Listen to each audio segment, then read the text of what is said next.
The rain fell with the persistence of something that had nothing left to lose.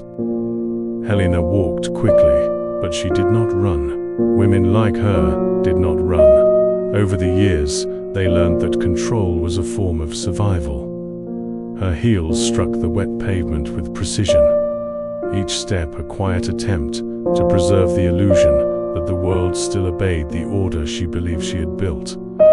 She did not look at the building in front of her, not directly.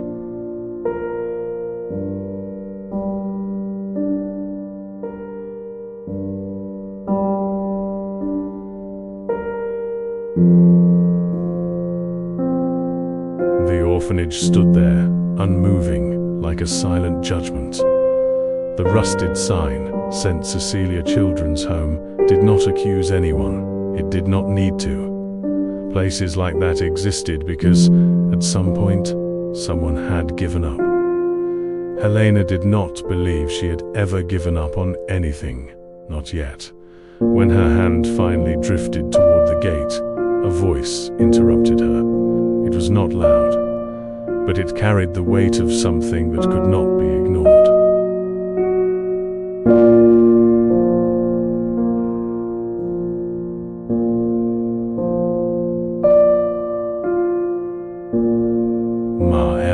Those twins are in the orphanage. Helena froze. Her body reacted before her mind did. Her fingers lost strength. Air struggled to enter her lungs as if it had forgotten the way. She turned slowly. The homeless woman stood beneath a weak streetlight. Soaked clothing clung to her thin frame. Her face carried the marks of someone abandoned more than once, by people and by life itself. And yet there was something in her eyes that did not belong to defeat.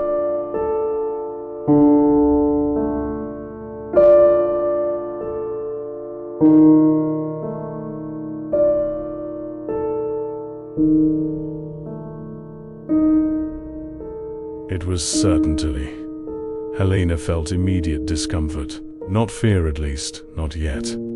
Just the sensation that something invisible had shifted inside the reality she knew. "I don't understand," Helena said, her voice steady enough to convince anyone who wasn't paying attention. But the woman was paying attention. "Two boys," the homeless woman repeated. "They're here." Helena looked at the gate, then at the woman, then at her distorted reflection in a puddle.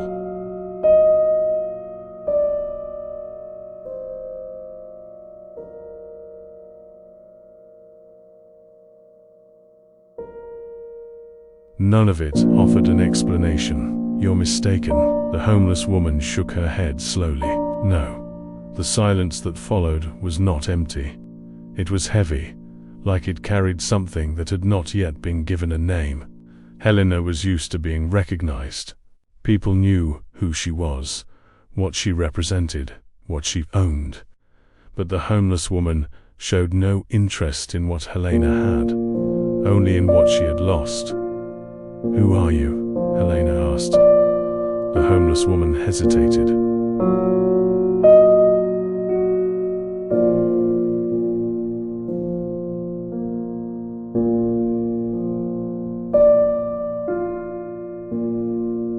As if a name were a dangerous thing, someone who saw what they did to them. Helena felt her heart beat faster, not from guilt, not yet, from instinct. Because somewhere deep inside, too deep to access easily, there was a part of her that knew some truths do not disappear. They wait. Inside the orphanage, a light turned on. Two small shadows crossed a window. And for the first time in many years, Helena felt something money had never been able to protect her from: uncertainty.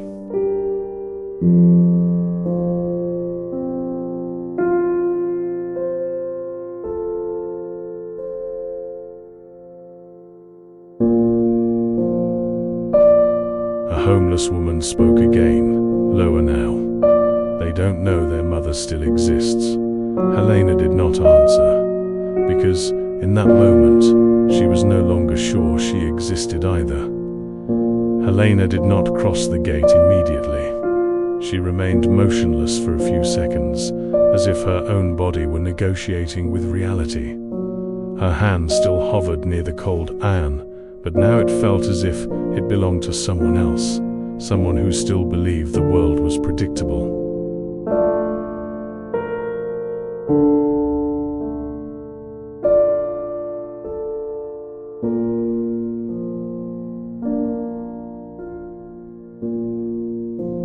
On the other side, the orphanage breathed in silence.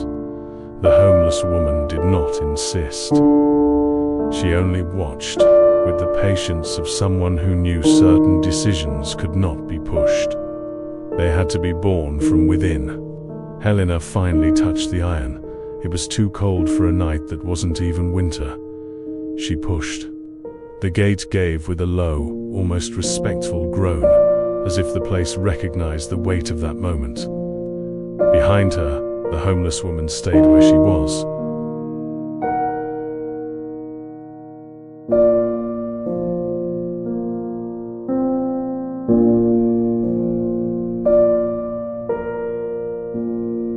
She did not enter, because in that world, some people are never invited back inside. The inside of the orphanage was too clean. There was no mess, no scattered toys, no signs of spontaneous life. Everything was arranged with the precision of a place that needed to look proper to outsiders. But Helena noticed what was missing immediately: warmth. A woman in uniform appeared in the hallway, surprised but not alarmed. "Can I help you?" Helena swallowed. "I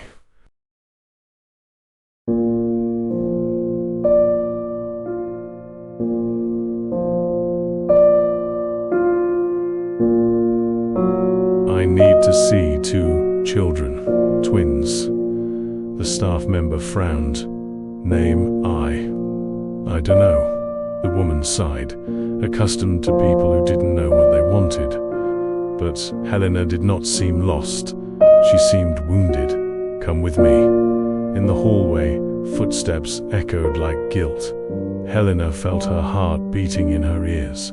Near a small room, she heard short laughter. Then a muted cry, like someone who had learned to cry quietly. The door opened.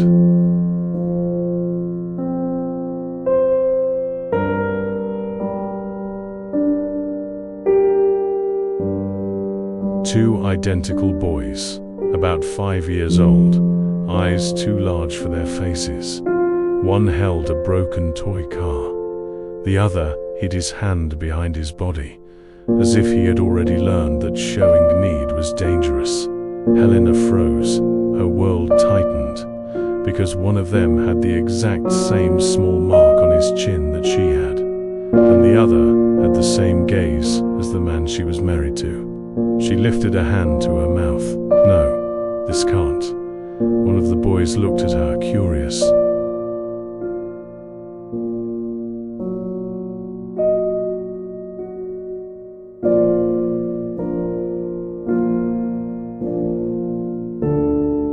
"Are you the Rain Lady?" he asked, as if he had seen Helena before in a dream. The staff member stiffened. They never received visitors. Helena knelt without realizing. What are your names?" The boy with the car answered. "I'm Tomas," the other said. "I'm Miguel." Helena's throat closed. She repeated their names silently, as if testing whether they could fit inside her mouth. The staff member shifted, uncomfortable.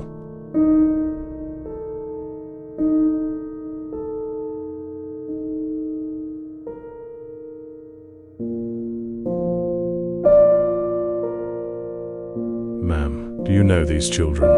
Helena did not answer. The boys approached slowly, like animals that had been chased away before. Miguel glanced at Helena's ring. "Are you married?" Helena tried to smile. She failed. "I am." Tomas pointed at the necklace Helena wore. "You smell like home." The sentence hurt more than any accusation, because it was true. Helena felt She had no right to be there, that it was late, that the world had been too cruel for too long.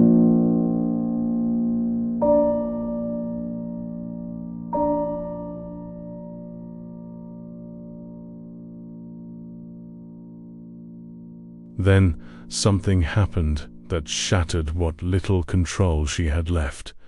Miguel said simply, "We have a mum, but she doesn't come." Helena tried to respond. Nothing came out. The staff members stepped in. "Boys, go play. I need to talk to the lady." When the children stepped away, Helena rose, unsteady. How did they end up here? The staff member looked around. "It's complicated. Tell me." They arrived with documents, everything regular. Adoption interrupted.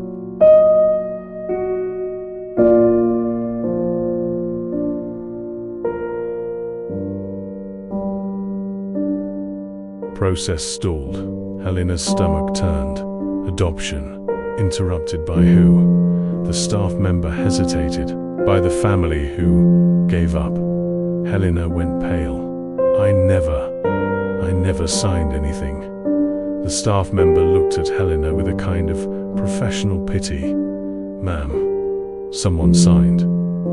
Outside the gate, the homeless woman watched through the bars as if she were witnessing a fire, and on her face there was no victory, only old pain.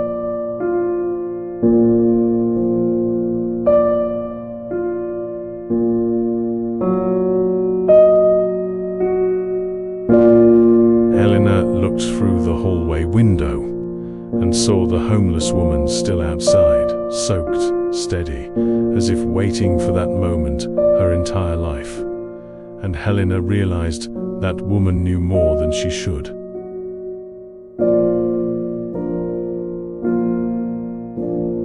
Helena walked out trembling. The rain had eased, but her world had collapsed inside. Seeing the homeless woman in the same place, Helena lost her patience, her posture, her pride. You knew." The homeless woman didn't deny it. "I knew." Helena stepped closer, anger and despair mixing. "Who are you?" "Someone who watched you being lied to." "Lied to by who?" The homeless woman glanced at the building, then at Helena.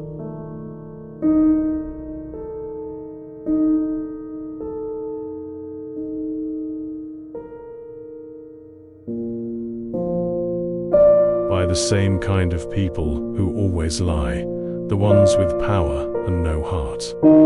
Helena breathed hard. "Are you asking for money? Blackmail?" The homeless woman shook her head with weary contempt. "If it were money, I'd lie better. Then what do you want?" "I want you to stop lying to yourself. You felt something didn't fit in your house.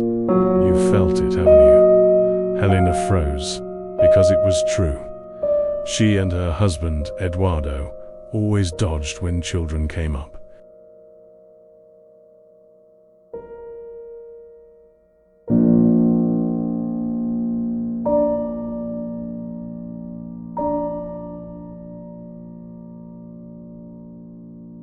He said, "Not the time. The clinic wasn't sure. Later." And she believed him. Because believing was easier than suspecting the man who slept beside her. Helena stared at the homeless woman. "Tell me everything." The homeless woman hesitated, as if opening the past was like pulling the knife from her own chest. "My name, before, was Livia." Helena frowned.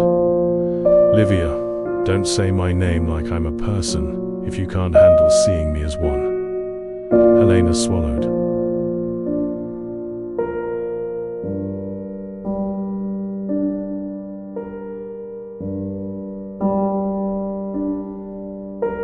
"I'm sorry, just tell me."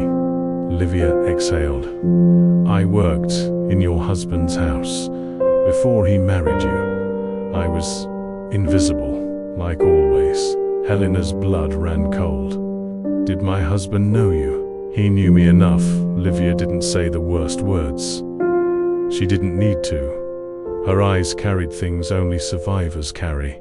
I got pregnant, twins, and for a second, I thought I had something the world couldn't take from me. Helena's breathing turned shallow. What happened?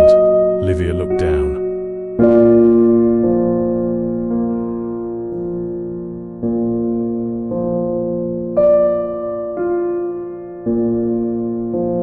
He took them. Helena shook her head, denying as if denial could erase reality. No, Eduardo wouldn't. Livia cut her off, firm. Eduardo is good at looking like things. He looks like a husband, like a businessman, like a family man. But he's just a man who buys silence. Rain dripped from Livia's hair. Helena stood under an expensive umbrella, yet felt more soaked on the inside. I was thrown out, lost my job, lost my home, lost everything.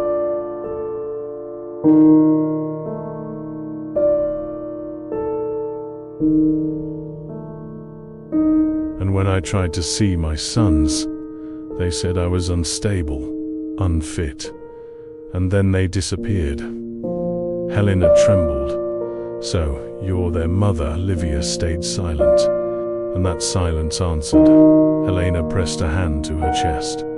My God. Livia stepped back, as if she didn't want to be touched. But I didn't come to take your children. I came to stop them from becoming what I became. Why now? Why come to me? Because someone was about to take them again. I heard it.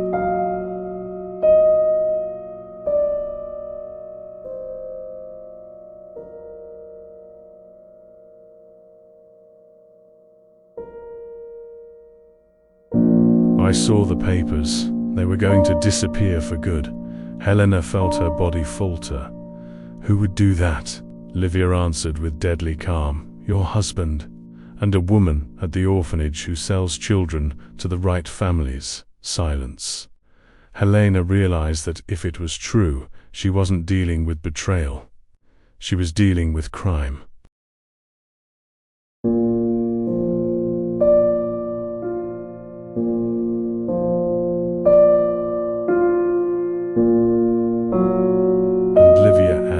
If you go back home and act normal, they'll know you've found out, and they'll make you disappear too. Helena understood.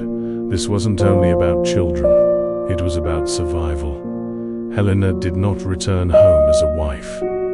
She returned as someone trying to survive a man who could not be confronted head-on. Eduardo opened the door with a perfect smile. Love, you got wet? Helena forced a smile. Caught some rain. He kissed her cheek. A common gesture.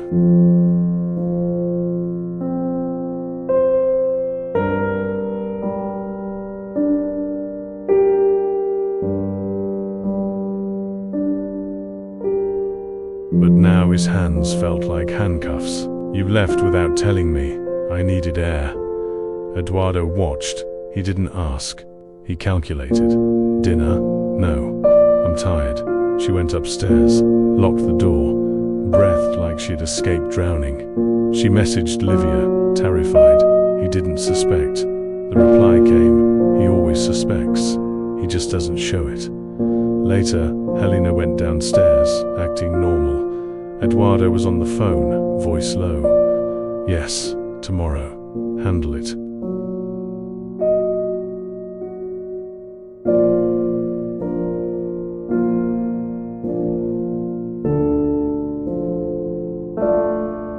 Can't be exposed. Helena's heart stopped. She went upstairs and cried without sound. The next morning, Eduardo announced, we're having dinner tonight. Some friends. You're coming, okay? Not an invitation. Control. Helena understood. He wanted to watch her near others, measure whether she would crack. That night, the house filled with laughter, glasses, soft music, perfect atmosphere for well-dressed crimes. Helena smiled. Inside, every word was a knife.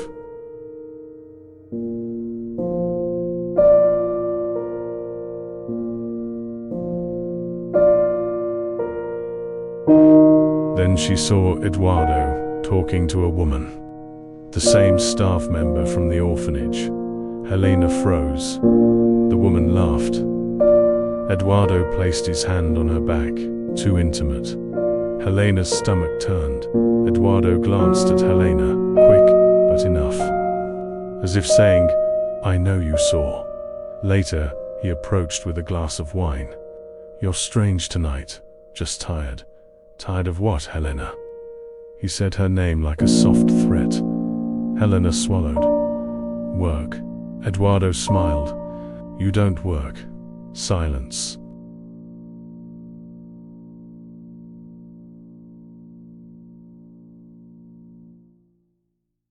He leaned in. "You have no idea what I have done for you. What I hid, so you could live in peace." Helena held back tears. "What did you hide, Eduardo?" His smile shrank. "Things you couldn't handle." Eduardo whispered, "You went to the orphanage, didn't you?" Then, before Helena could answer, "If you try to play hero, you'll end up on the street, like that woman." Helena forced coldness. "I don't know what you're talking about." Eduardo smiled calmly.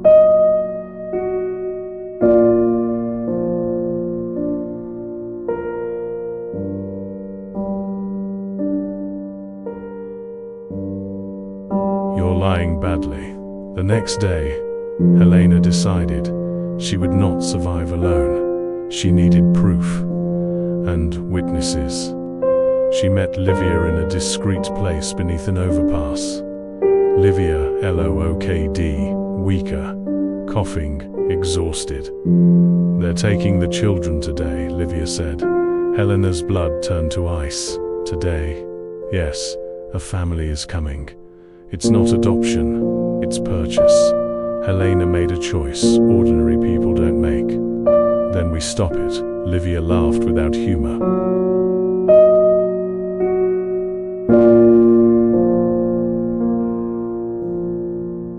"You think this is a movie?" "No. I think this is my chance not to be complicit." They went to the orphanage. This time, Helena didn't go as a victim. She went like a storm. The courtyard was prepared, smiling staff. A wealthy couple arrived, expensive clothes, empty eyes. The director greeted them. "What a joy. You're going to love the children." Helena stepped forward. "You won't." The director froze. "Mrs. Helena, I want the papers."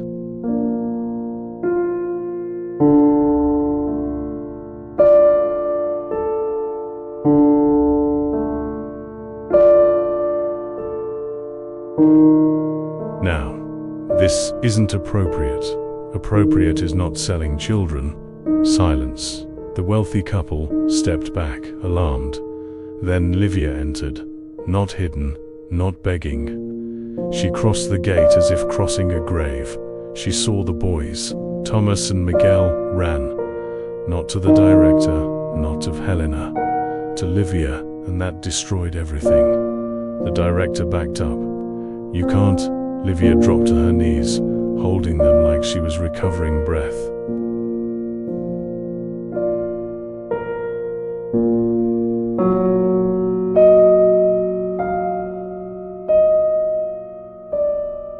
And she screamed, not theatrically but from the soul, "It's me. I'm alive." The entire courtyard froze. Helena cried, staff cried, the buyers couldn't move.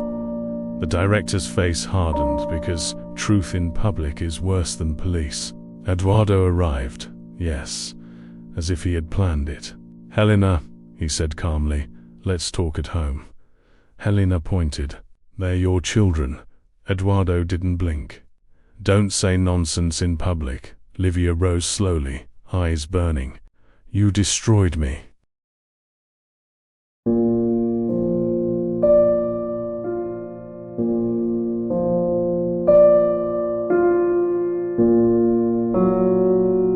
"And you tried to destroy them too." Eduardo looked at Livia as if she were filth. "You should have disappeared for good." Dead silence. Helena's world spun. Then she did what changed everything.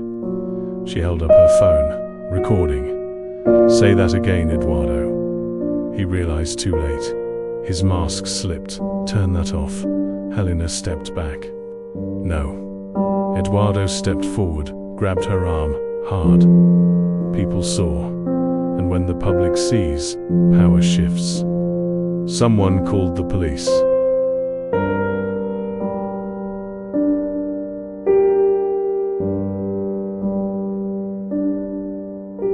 Eduardo tried to leave, but the orphanage gates closed.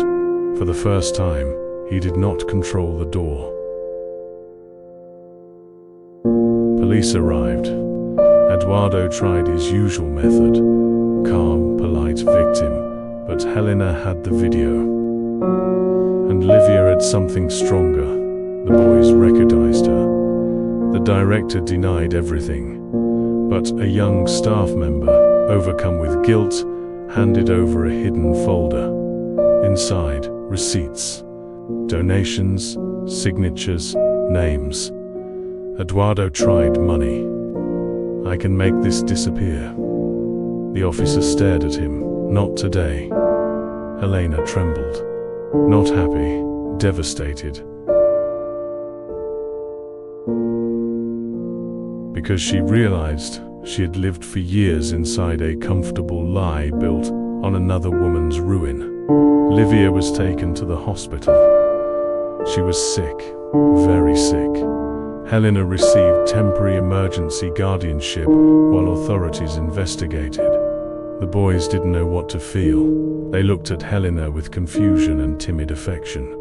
Miguel asked, "Are you our mum too?" Helena cried, I don't know what I am yet, but I promise.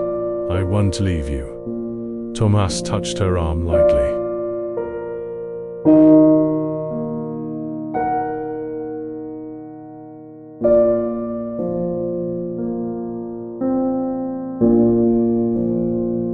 "You smell like home." This time Helena felt that maybe she could earn that scent. In the hospital, Livia squeezed Helena's hand and whispered, "I don't want revenge. I just want them to grow up." Without becoming him, Helena understood the fight wasn't over. Eduardo still had power. Eduardo was arrested, but not for long. A phone call, a lawyer, a friendly judge. Helena received the news and panic returned. Justice wasn't automatic. Justice required insistence.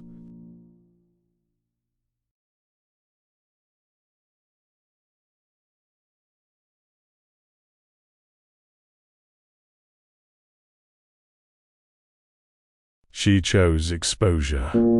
She gave the video to the press, to the internet, to institutions. Now Eduardo couldn't buy silence so easily. He attacked Helena's reputation. She's unstable. She's being manipulated by a beggar. She wants money. Helena answered with the only weapon that can't be purchased: consistency. Media pressure rose. Police dug into the orphanage network. The director fell. Eduardo lost contracts. Investors fled.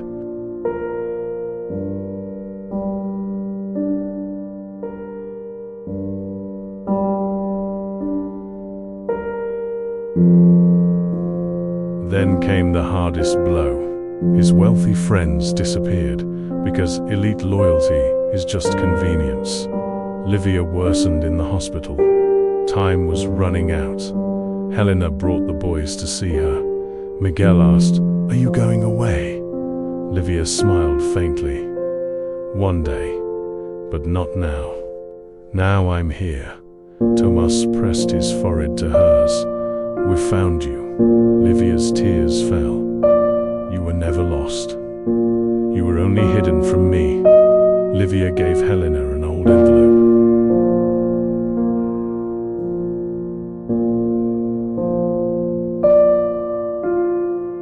Inside, proof that could imprison Eduardo, for real, but destroy the last piece of normal life Helena still had. Helena opened the envelope. Old documents, tests, a clinic record, a confidentiality agreement signed by Eduardo years ago. Proof he knew, always knew. always planned. Helena felt the final weight. If she used it, there was no return. She would become a true enemy. She looked at the boys. They were playing softly in the hospital hallway, laughing quietly.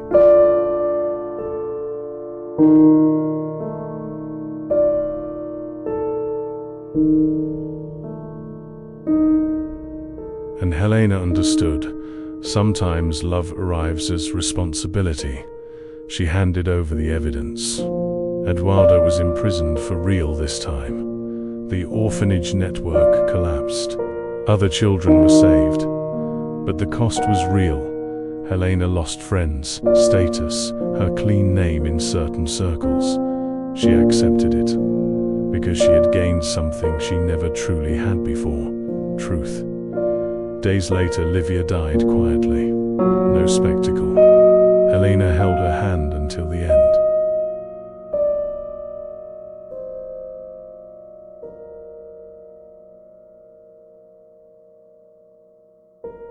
Livia's last words, barely audible: "Thank you for not looking at me like trash." Helena wept. "I should have looked sooner." At a simple funeral, Helena stood with the boys. It rained again. Miguel held Helena's hand. "She was our mum." Helena answered, steady and sad.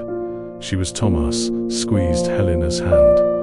"And you?" Helena looked at them, breathed deep. I will be what you need."